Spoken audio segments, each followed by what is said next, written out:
इसके पीछे कभी आशा नहीं हो, कोई कांक्षा नहीं हो। और मित्र कौन है?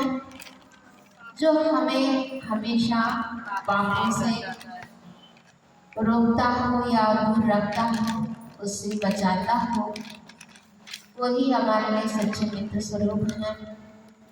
और मानव के लिए आभूषण स्वरूप क्या है? तो कहा था शील है, और वचनों का आभूषण स्वरूप सत्य बताया था। अब आगे और बताते हैं। किमनर्थ फलमानसं असंगतं का सुखावहा मैत्री सर्वव्यसन विनाशे को दक्षः सर्वथा त्यागः। किमनर्थ फलमानसं असंगतं का सुखावहा मैत्री सर्वव्यसन विनाशे को दक्षः सर्वथा त्यागः। बात करने में तो इतना अपना वचन बल का प्रयोग करते हो, और यहाँ पाठ पढ़ना हो तो मुँह से शब्द नहीं निकलता है। ये कौन सी बात है? सौभाग्य है वचन बल मिला है, पढ़ने में भी अपना वचनों का प्रयोग किया। अनर्थ फलम की पहला प्रश्न किया है, अनर्थ का फल क्या है? तो उत्तर मिला असंगत मानसम। असंगत मानस होना अनर्थ का फल है। सुखावहा का सुख देने वाली वस्तु क्या है? तो कहा मैत्री, मैत्री भावना। सर्वव्यसन विनाशी, समस्त दुखों के नाश में कह दक्षः, कौन समर्थ है? तो उत्तर मिला सर्वथा त्यागा।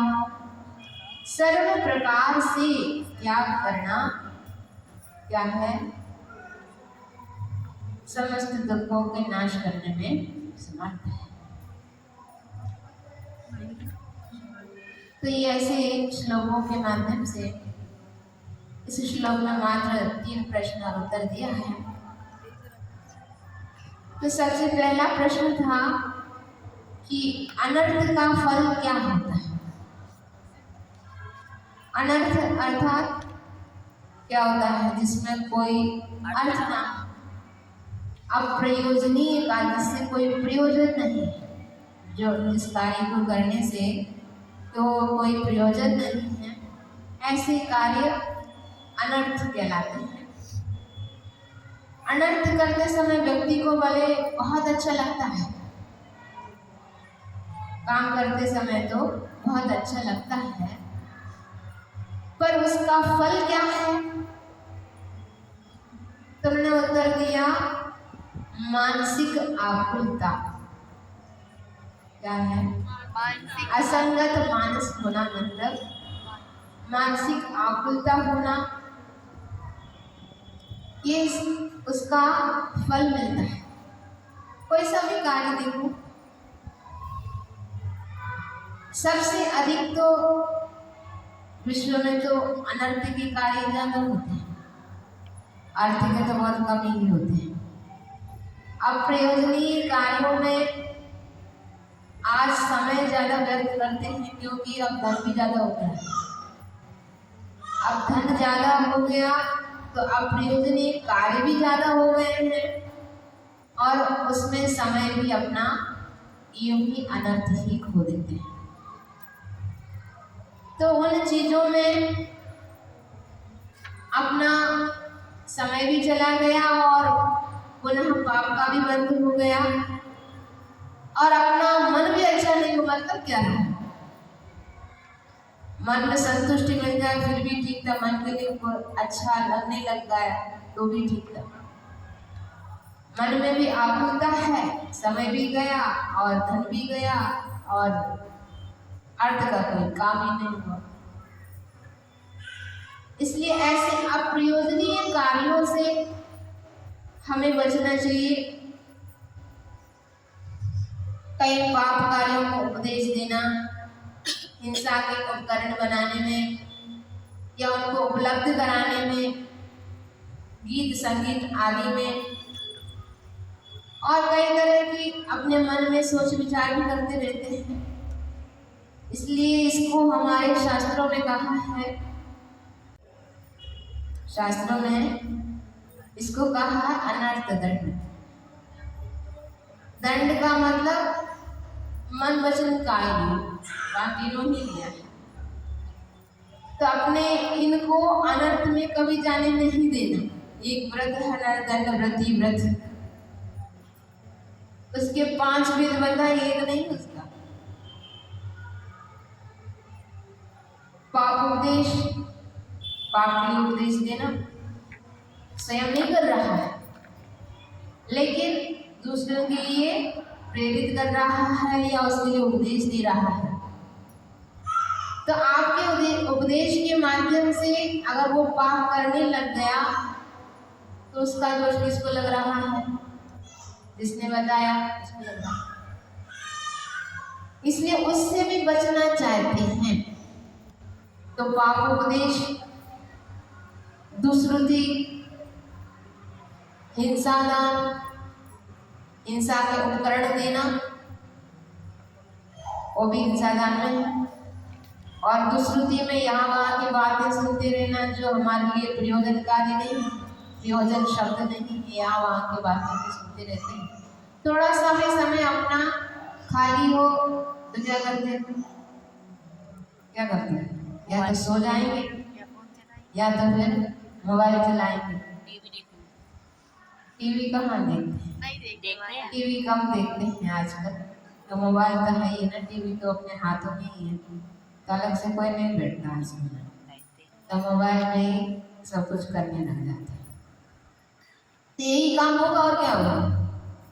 जब भी खाली मिले तो बस अपने कानों में लगाएं, हो गई, वही सुनते रहो।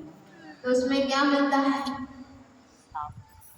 ये दुष्कृति, या तो और समय मिल गया, मानो मोबाइल चलाना नहीं आता है मानो, तो वे 4 लोग बैठ जाएंगे, तो यहाँ वहाँ की बातें करते रहेंगे, यहाँ क्या हुआ, वहाँ क्या हुआ, इनकी यहाँ क्या हुआ, उनकी यहाँ क्या हुआ। इसमें क्या मिल गया तुम्हारे लिए? मिला क्या है? बाद में किसी ने और कुछ कह दिया, तुमने क्यों उनको बताया? तुम मानसिक का बोलता और बोला, फालतू में क्यों बैठ गए वहाँ पर और फंसवा गए। तो इसलिए कहा दुष्कृति, उससे भी दूर रहना। अगर थोड़ा सा भी अपने लिए समय मिले तो ये समझना, देखो ये मनुष्य पर्याय की एक एक मिनट बहुत कीमती है। क्या? मनुष्य पर्याय की एक एक मिनट बहुत कीमती है, और उसमें तो और संयमी लोगों को तो और कीमती है। तुम्हारे लिए तो ठीक है, संयमी लोगों को तो और कीमती है। 1 मिनट के लिए वो देवलोक तरस जाते हैं, 1 मिनट के लिए मुझे मनुष्य पर्याय मिलता है, और तुम्हारे लिए इतना समय मिला है, तुम उस समय को कहाँ व्यर्थ नहीं होना। तो उन 1-1 मिनट की महत्व समझते हुए जब भी समय मिले तो उसको अपन को धर्म ध्यान में लगाने के लिए कोशिश करना। तो ऐसे दुष्कृति, हिंसा दान, पाप उपदेश और प्रमादचर्या, फालतू में चर्या करते रहना, यहाँ वहाँ घूमते रहना, स्वयं घूमने जाना, दूसरों को घुमाना। अभी जा रहे हैं ना घूमने चलो घूमने, बहुत हो गया आप घर में रहते रहते, 3 गड़ा में बंधन में रहते, तो घूमने चलो घूमने। लेकिन वहाँ पर अप्रयोजनीय कार्य अगर करोगे तो क्या मिलेगा? पाप ही मिलने वाला है। यहाँ वहाँ करने में क्या मिलता है? हाँ, वहाँ जाकर के धर्म क्रिया कर रहे हो, मरघट देखने जाओगे तो कुछ नहीं मिलने वाला है। और अंदर क्या है? कुछ नहीं है वहाँ। भले बाहर से तुम्हें बहुत सुंदर लग रहा है, लेकिन है वो कब्रिस्तान। ऐसे ही ऐसे स्थानों में उसके लिए प्रयोजन रखते हुए अपन लोग ना जाएं, अपने लिए धर्म ज्ञान करने के लिए, अपने प्रभावना करने के लिए, इस उद्देश्य से अपन को जाना चाहिए। वो उद्देश्य है अपना घुमाना घुमवाना, ये सब क्या है, ब्रह्मचर्य में आ जाते हैं। और फालतू के काम करते रहना, कई लोगों की जो हाथ है ना वो चुपचाप नहीं रहता है, कुछ ना कुछ तोड़ते फोड़ते रहते हैं। कई पत्तियों को तोड़ेंगे, कई फूलों को तोड़ेंगे, कई चटाई को तोड़ते रहेंगे, और कुछ नहीं मिला तो अपने कपड़े के दाग आए निकालते रहेंगे। तो मिला क्या है? ये ब्रह्मचर्य में है।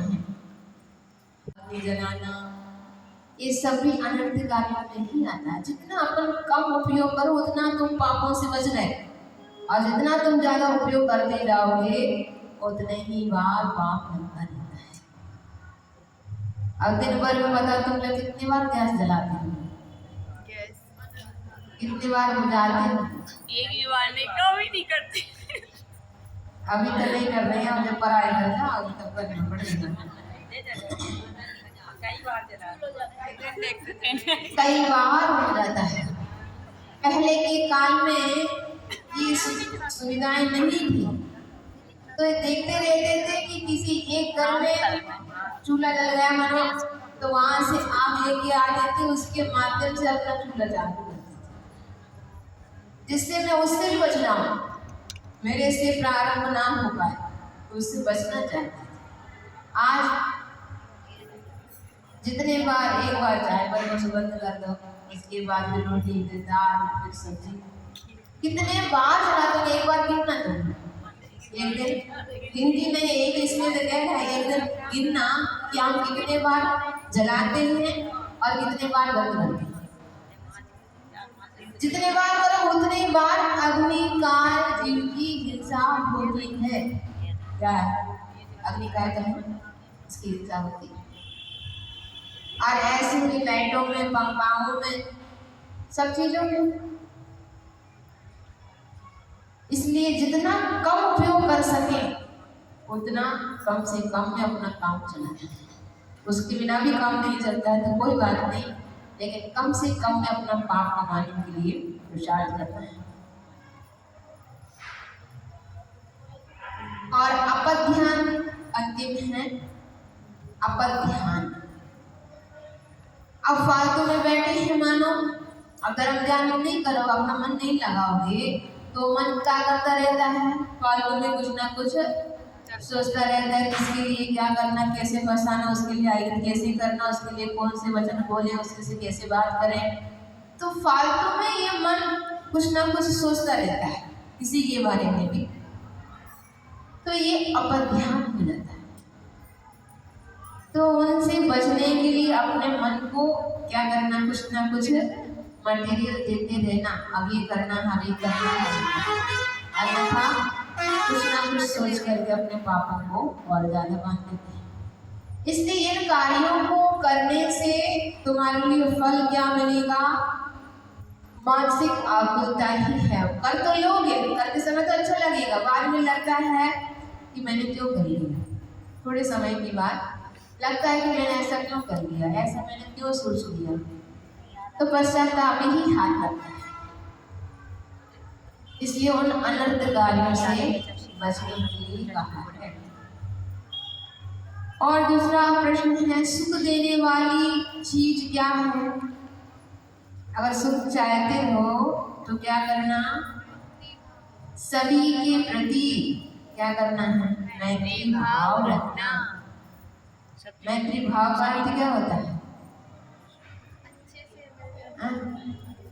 कभी किया होगा तो पता हो,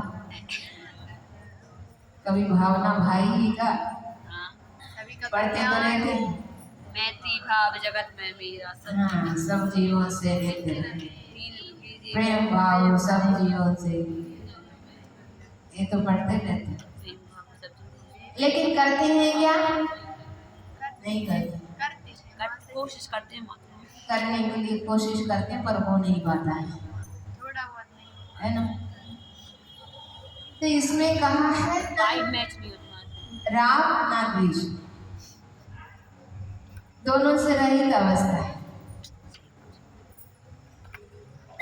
तो ये मैत्री भावना सभी जीवों से प्रति होना, सबको समान समझो, सबके प्रति अच्छा व्यवहार बना करके रखो, सबके लिए हित के बारे में सोचो।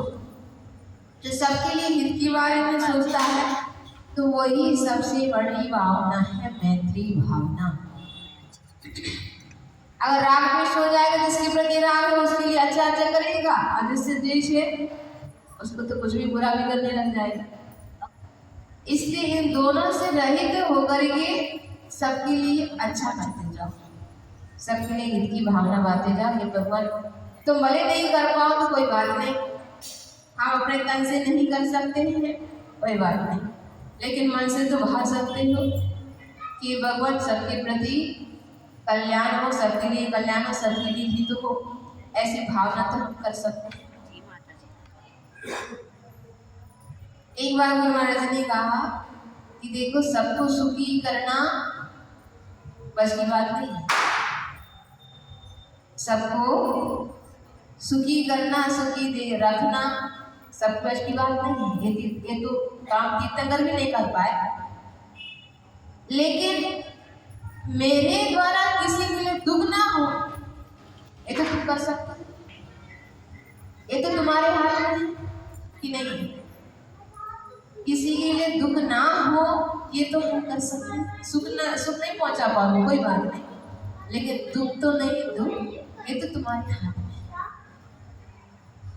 तो ऐसे भावना रखते हुए ये भगवान हमारी दृष्टि में हमारे द्वारा हमारे व्यवहार के माध्यम से किसी के लिए भी दुख ना पहुंचे, ये पुरुषार्थ करो। ये पुरुषार्थ करने लग जाओ तो मान लो तुमने मैत्री भावना। तो ये हमेशा इसके माध्यम से कषायें भी कम हो जाती हैं और पाप से भी रहित हो जाते हैं, और इससे और समाज में भी अपने परिवार में भी सब कुछ व्यवहार अच्छा बना रहता है और लोग भी तुमसे अच्छे व्यवहार करेंगे। तो इसलिए सभी के प्रति क्या भावना बनी है, मैत्री भावना बनी है। इसके माध्यम से तीर्थंकर बनने का सौभाग्य प्राप्त होता है। क्या होता है, इसको कहते हैं लोक कल्याण भावना, जो आप लोगों ने पा चुके हैं। लोक कल्याण भावना सबके लिए हित हो, सबके प्रति मैत्री भावना। जो ऐसे व्यक्ति सोचते हैं ऐसे दर्शन दृष्टि तो किसी की कई तो छाई समय दृष्टि तक है। अब सम्यक दर्शन की अपेक्षा से देखा जाए तो कई आत्मा तो छाई समय दृष्टि है। क्या हर छाई समय दृष्टि को तीर्थंकर बनने का सौभाग्य मिलता है? नहीं मिलता।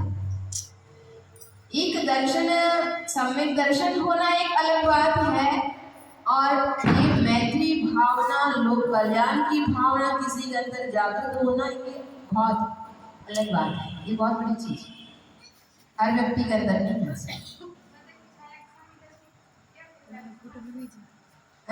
छाई समय दृष्टि नहीं जानते हो, राजा श्रेणी को जानते हो, राजा श्रेणी को तो जानते हो, वे भी छाई समय दृष्टि थे। छाई समय दर्शन मतलब जिनके लिए एक बार जो सम्यक दर्शन प्राप्त हो गया अब वो छूटने वाला नहीं है। जो उनके कर्म बैठे हुए थे वे पूरे के पूरे नष्ट हो गए। अब हमारे लिए सम्यक दर्शन कैसे होता है, उसमें 6 ऑप्शन होता है। मिथ्यात्व का सम्यक, मिथ्या समय, प्रकृति, अनंत अनुबंधी के 4 क्रोध मान माया। इन 7 प्रकृतियों का जब 6 ऑप्शन होता है तब जाकर के हमारे अंदर सम्यक दर्शन प्रकट होता है, और वे छाई समय दृष्टि इन प्रकृतियों को मूल से नष्ट कर दिया। अब पुनः उनके लिए मिथ्यात्व में नहीं आएगा। हमारे लिए तो हो सकता है किसी ने कुछ कह दिया और वहां देख लिया तो चलते बने। कहाँ चलते बने? उसके पास अभी डग में बैठे, डग में बैठे, उन्हीं के पास पहुंच गए। अरे देखो तो चलो क्या हो रहा है। अगर वहां चले गए मानो तो क्या हो गया, तुम्हारा सम्यक दर्शन गायब। और हो गया। ऐसे छाई समय दृष्टि नहीं कर सकता, उसका तो पूरे कर्म निकल गया, उसके अंदर मिथ्या तो आएगा ही नहीं। लेकिन तुम्हारा तो अभी दबा हुआ था, तो कब कुछ भी दिख जाए और तुम्हारे मन दिख जाए और गायब हो जाए, कोई भरोसा नहीं। नहीं, क्षयोग समय लगे छाई तक। नहीं नहीं नहीं, अब उदय में नहीं आ रहा है उस रूप से, वो उसका क्षय हुआ है। और वो जो प्रकृतियां हैं वो अभी उदय में नहीं आ रहा है, उस रूप उसको क्षय माना है, पूर्ण रूप से क्षय नहीं हुआ उसका। क्षयोग उपशम भी तो लगा रहा है, उसके साथ उपशम शब्द भी लगा हुआ है। अगर क्षय हो जाए तो फिर तो क्षय का और क्षय उपशम में अंतर ही क्या है, क्या अंतर है? उदय में नहीं आ रहा है उस रूप से उसका उपशम माना है, लेकिन अंदर है अभी। बस जो एक कंकड़ पड़ते ही वे कचरा ऊपर आ जाते हैं जल में, ऐसे जो ही तुम्हारे भावों में या वहाँ के आकर्षण को देख करके तुम्हारा मन प्रभावित हो गया और पहुंच गए मिथ्यात्व में। सब कुछ भावों का खेल है। तुम्हारे भाव जैसे वैसे गुणस्थान भी गिर जाता है, कई बार बढ़ भी जाता है, सब कुछ हो जाता है। छूटने में भी समय नहीं लगता और प्राप्त करने में तो फिर भी समय लग सकता है। लेकिन हर चीजों में है, हर चीजों में उन्नति पाने में कितना समय लग जाता है। घर बनाने में भी देख लो, विद्यार्थी को देख लो, एक एक चीज में ऊपर तक पहुंचना बहुत कठिन होता है, और गिरने में, बनाने में तुम्हारे 4 साल 5 साल लग जाए, और गिराने में 1 मिनट भी नहीं लगता। आजकल ऐसे ऐसे मशीन आ गए हैं, 1 मिनट में तमाम खाली। तो ऐसे ही हर क्षेत्रों में है, बढ़ने में तो अब बढ़ना है कि गिरना है तो नहीं समझ। तो ऐसे जो छाई के समय दर्शन है, एक बार प्राप्त होने के बाद कभी छूटता नहीं। और ऐसे छाई समय दर्शन एक बात अलग है, और वे सभी के सभी तीर्थंकर बनने का सौभाग्य प्राप्त नहीं करते हैं, विरले जीवों को मिलता है। और ऐसा भी नहीं है कि छाई समय दृष्टि को ही मिलता है। कई बार तो क्षयोक्षम समय दर्शन वाले भी ऐसी भावना भाते हैं कि ये भगवान इन जीवों का कल्याण कैसे हो, इन लोगों का मैं उपदेश कैसे दूं, इनको सन्मार्ग में कैसे ना, इतनी उत्कंठा उनके अंदर उत्पन्न हो जाती है। उसके माध्यम से वे तीर्थंकर प्रकृति का संचय करते हैं। तो ऐसे तुम लोग भी मैत्री भावना भाव, जिससे तीर्थंकर बनने का सौभाग्य प्राप्त हो, कि तीर्थंकर के सामने बैठने का सौभाग्य प्राप्त हो। क्या दोनों ही होना चाहिए, समय दर्शन है कि ना, दोनों ही नहीं हो सकता है, दोनों के लिए समय दर्शन चाहिए। अपनी श्रद्धा को अटूट बना करके रखो, थोड़े में विचलित हो जाते हैं, ख्याति लाभ प्रतिष्ठा पूजा में सब रह जाते हैं। और कहा समस्त दुखों के नाश में कौन समर्थ है, तुम्हारे दुखों को दूर करने में कौन समर्थ है? तो उन्होंने उत्तर दिया, समस्त दुखों के नाश करने में त्याग भावना समर्थ है। तो दुख होता किस लिए है, दुख आता कैसे है? परिग्रह के माध्यम से, किसी भी वस्तु के माध्यम से। जब वस्तु सामने है और वो अच्छा नहीं लग रहा है, तो तुम्हारे अंदर विकल्प उठता है, चिंताएं होती हैं, तो वो ही तुम्हारे लिए दुख का कारण बन जाता है। जिसके माध्यम से तुम्हारे अंदर विकल्प उठ रहा है, उन चीज का त्याग कर दो, त्याग कर दो, अपने आप दुख समाप्त। कितना सोचा होगा इन्होंने लिखने वाले, देखो बहुत अनुभव भी है इनका। राजा रहे तो हर एक क्षेत्र पर इनका बहुत कुछ अनुभव भी प्राप्त हुआ है। मात्र एक शास्त्र पढ़ने में और गुरुओं के माध्यम से सुनने में इतना अंतर होता है। अगर तुम लोग पढ़ोगे इसको यूं ही पढ़ के निकल जाओगे, एक दिन में 2 दिन में तो पूरे हो जाएंगे। लेकिन उसी को किसी गुरु के माध्यम से अपन सुनते हैं तो वो गहराई तक पहुंचाते हैं और उसको अनुभव के माध्यम से बताते हैं। गुरुओं के मुख से सुनने से यही फायदा होता है, मात्र वो ज्ञान मात्र नहीं, शास्त्र का ज्ञान मात्र नहीं देते, साथ साथ में हमारे लिए अनुभव भी दे देते हैं। तो इसलिए जिससे मेरे लिए दुख का कारण है उसको मन वचन काय से उन पदार्थों को त्याग कर दो तो अपने आप सुखी बन जाओगे और समस्त दुख भी तुमसे नष्ट हो जाएंगे। इसलिए जब जब ध्यान करते हैं, सामायिक करने जाते हैं तो संपूर्ण परिग्रहों का त्याग करने के लिए इसलिए बताया जाता है। और मंदिर में आते हो तो भी करके आया करो। क्या किसका त्याग है? किसका त्याग? कि वापस घर जाने का त्याग, कि जब तक मंदिर में है तब तक घर का त्याग? क्या जब तक घर मंदिर में है तब तक घर का त्याग, त्याग? घर का त्याग। तो ये आवश्यक है। जब भी आप मंदिर में आते हैं तब तक, जब तक मैं मंदिर में हूँ तब तक मेरे लिए क्या है? संपूर्ण परिग्रह का त्याग है।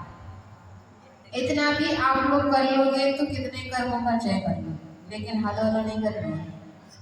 अगर तुम घर का त्याग कर दो, तुम यहाँ हलो करते रहो, उनसे बातें चलती रहती तो नहीं चलेगा, वो संपूर्ण रूप से त्याग नहीं कहलाएगा। जब हम परिवार लोगों से बात भी नहीं करेंगे, मोबाइल से भी बात नहीं करेंगे, तब जाकर के तुम्हारे लिए घर का त्याग कहलाया। ऐसा घर का त्याग नहीं। प्रकार की परिक्रिया क्या कर रहे हैं बात? अपन ध्यान तो नहीं रहा। घर की बातें नहीं करना है। एक शास्त्र स्वाध्याय चल रहा है, उसके बीच में हम बैठ करके बात कर रहे हैं, उसकी चर्चा कर रहे हैं तो कोई दोष नहीं लगेगा। अगर घर की बात कर रहे हैं तो दोष लगेगा।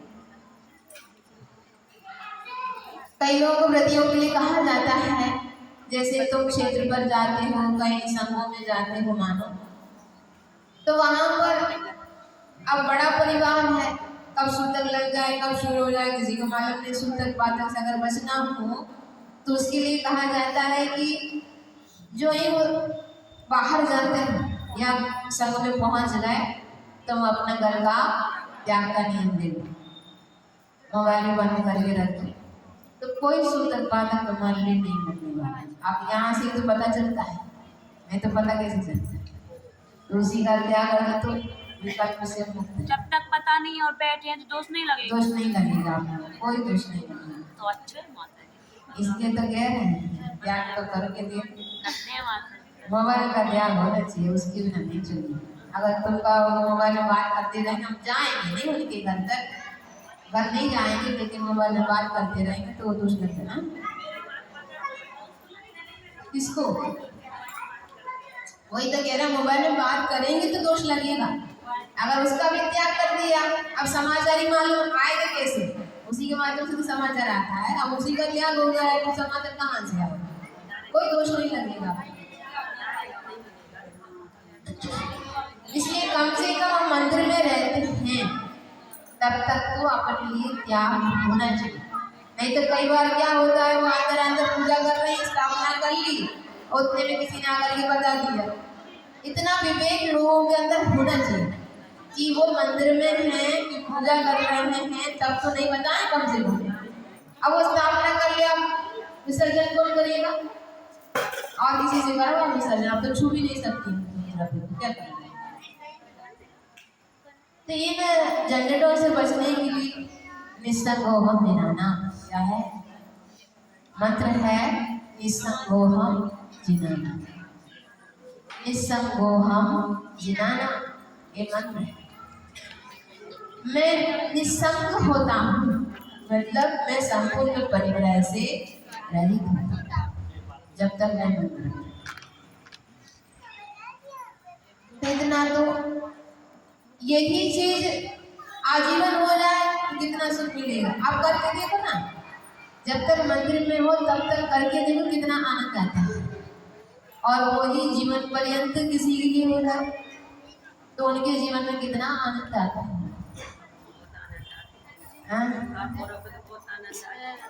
बहुत आनंद आता है, तो बन करके देखो। तो कम से कम सामायिक के समय, ध्यान के समय उन संपूर्ण परिग्रहों से रहित होना आवश्यक होता है। तो कम से कम उस समय तो तुम्हारे लिए सुख मिले, नहीं तो उस समय भी दुखी दुख आए तो मतलब ही क्या है। इसके संपूर्ण परिग्रह का त्याग करने में ही सुख है, बाकी तो दुखी दुख है। एक तो संसार सागर दुखों से भरा, यहाँ में सुख तो नजर कहीं आता नहीं। चलिए इसी बात को गुरु महाराज जी अपने पद्यानुवाद में कहते हैं कि सर्वे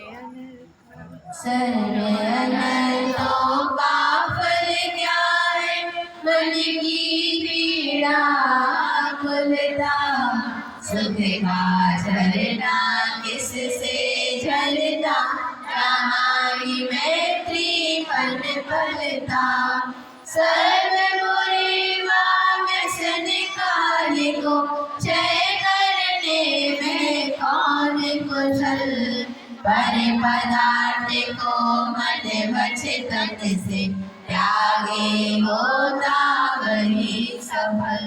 बोले महावीर भगवान